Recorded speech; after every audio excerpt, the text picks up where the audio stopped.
Apakah hukum isteri utamakan ibu bapa daripada suami? Jawabnya, isteri ini sudah salah. Kerana dia wajib kena dulukan suami lebih daripada seluruh ahli keluarganya. Orang puan belum kahwin, wajib taat mak dia. Lepas pada mak baru ayah. Faham tak? Mak 3 kali, lepas tu baru ayah. Jadi ibu bapa lah. Sebab tu orang kata ibu bapa. Lepas bila dia kahwin, wajib dia kena taat suami dia. Apa pula gitu? Sebelum dia kahwin, dia tunang dah. Wajib tak dia kena taat tunang dia? Tak. Wajib tetap taat ibu bapa. Sebab dia wajib taat orang tu. Orang tu yang tanggung dosa dia. Kalau dia buat dosa, dia lapang mereka.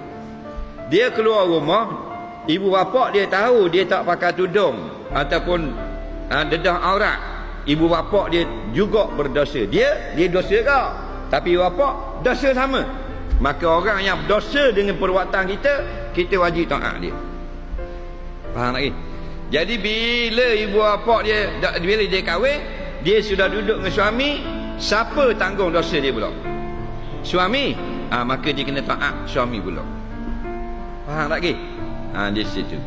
Tambah lah kita, kalau kita tambah taat dosa nikah. Faham lagi? Sedang lagi. Tak sah nikah.